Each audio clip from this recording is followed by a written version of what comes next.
Hi everybody, it's Anne Quinn with Carnegie Public Library for Famous People, Famous Events. And today we'll be reading Annie and Helen, a very inspirational story that I'm sure you'll enjoy. Let's get started.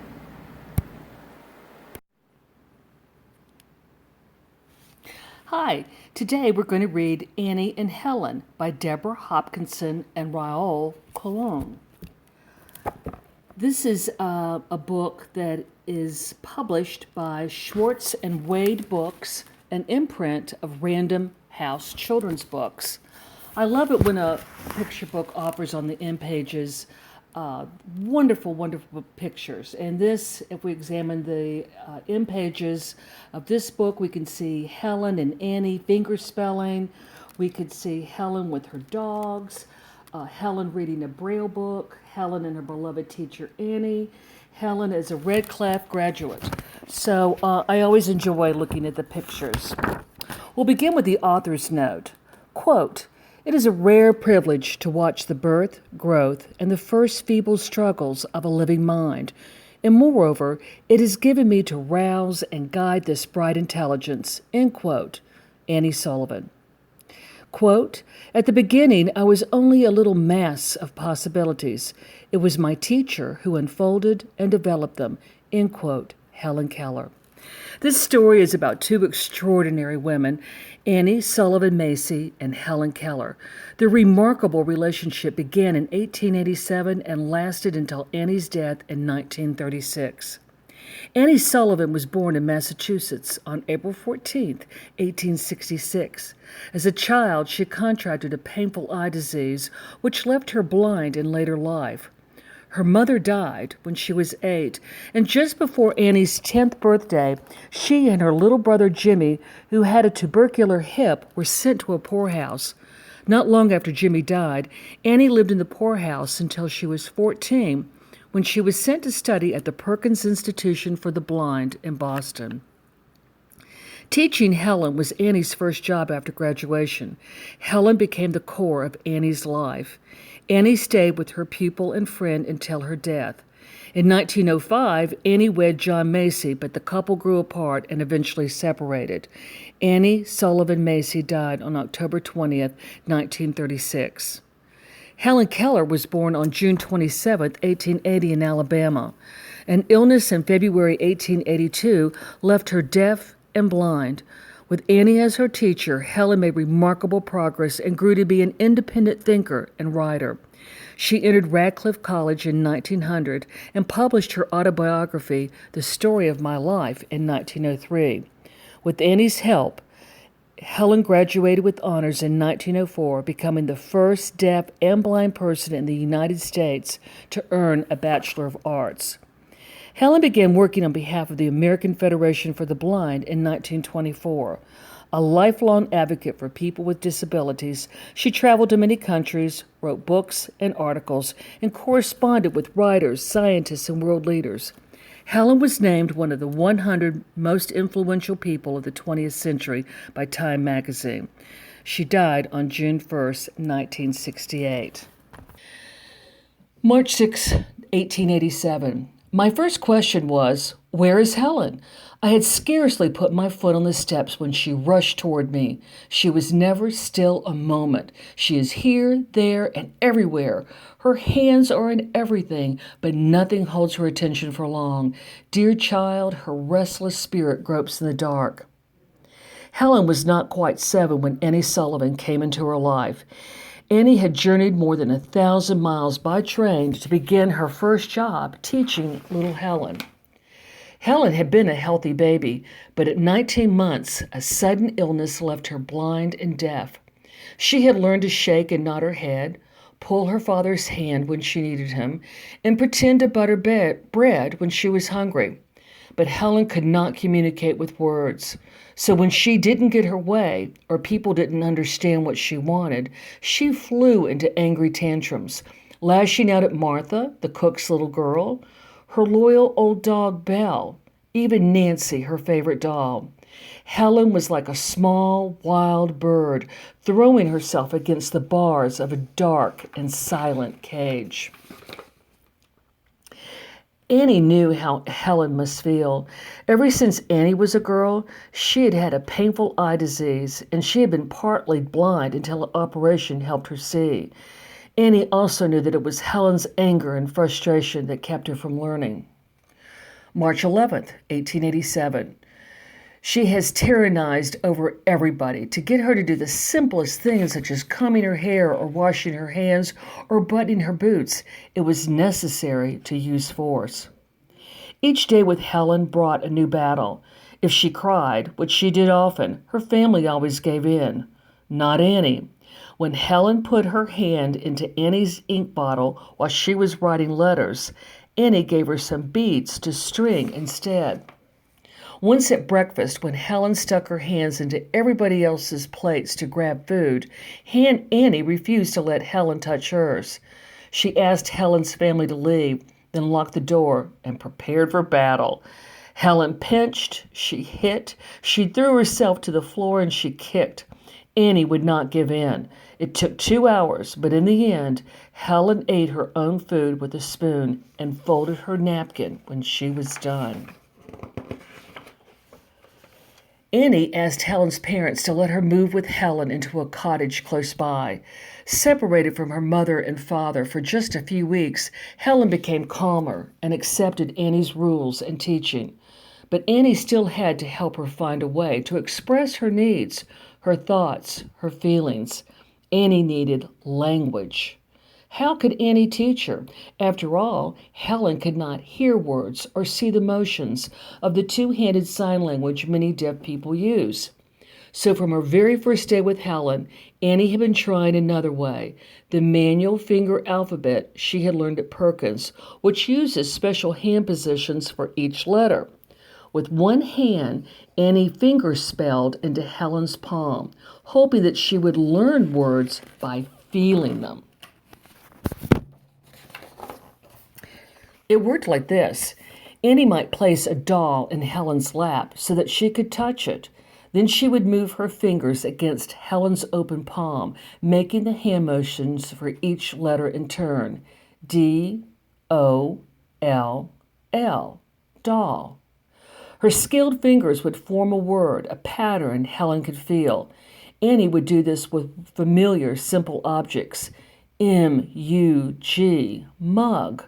M-I-L-K, milk, or C-A-K-E, cake, all things that Helen could touch or smell or taste. But although Helen quickly learned to mimic these finger words, she didn't understand that each motion was a letter, that letters made up words, and that words could be names for things. She didn't know that the cold, sweet taste on her tongue was called ice cream, and the soft petal brushing her cheek was a rose. Helen still needed the key to language. Annie spelled into Helen's palm all day long. Like somebody on a windy peak trying to kindle a fire for warmth, Annie kept hoping for a spark to catch. Then one day, Annie took Helen outside to the pump. As cool water splashed over Helen's hand, Annie spelled W-A-T-E-R, water, into her other palm. Suddenly, the rush of water and the touch of Annie's fingers flashed upon Helen's mind like lightning in a midnight sky. April 5th, 1887. The word coming so close upon the sensation of cold water rushing over her hand seemed to startle her. She dropped the mug and stood as one transfixed. A new light came into her face. At once, Helen sank and patted the earth. G-R-O-U-N-D, ground, spelled Annie into her hand. The nurse came by with Helen's little sister, Mildred, and Annie spelled B-A-B-Y, baby, into Helen's hand. Helen pointed at Annie. T-E-A-C-H-E-R, teacher, spelled Annie. Now Helen began to devour words minute by minute, hour by hour.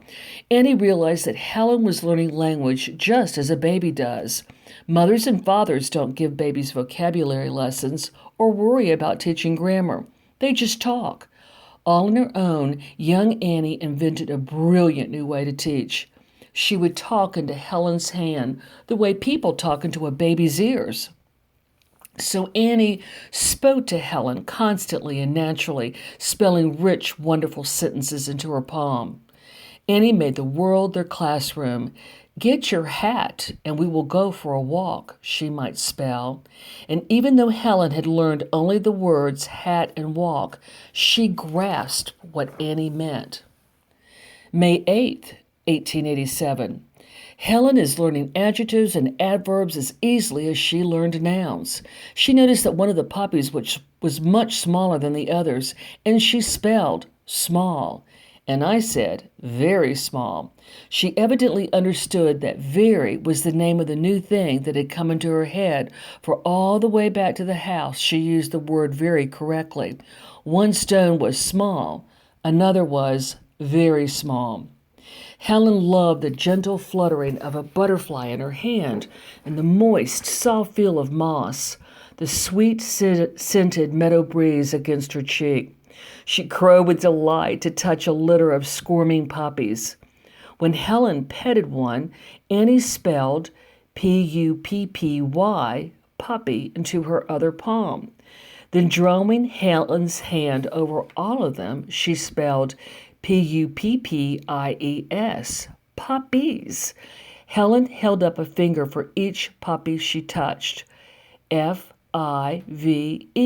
5, spelled Annie, teaching her the number.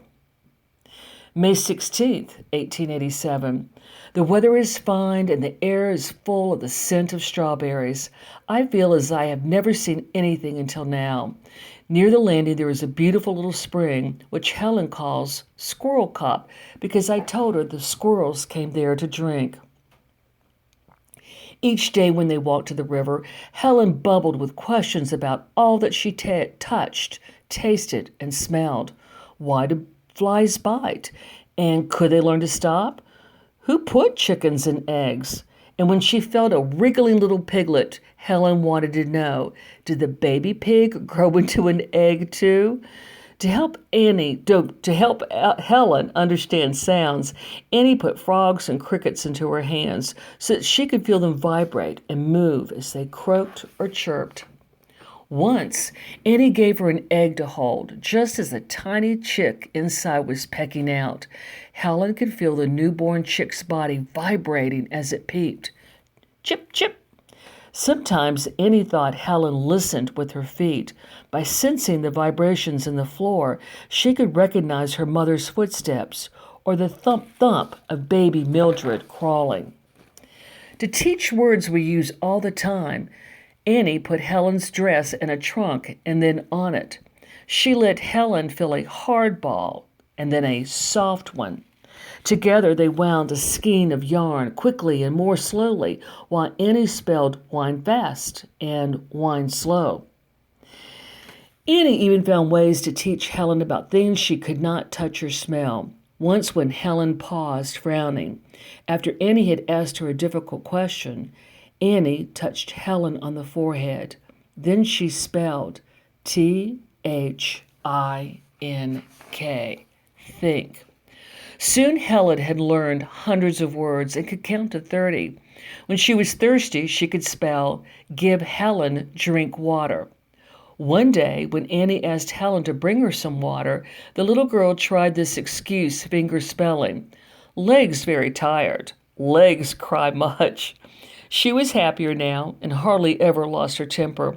But one day Helen asked, "What do my eyes do?" And Annie explained that while she herself could see things with her eyes, Helen saw them with her fingers. After a moment, Helen spelled, "My eyes are bad." Then she changed that to, "My eyes are sick." June 19th, 1887. During her walks, she keeps up a continual spelling and delights to accompany it with actions, such as skipping, hopping, jumping, running, walking fast, walking slow, and the like.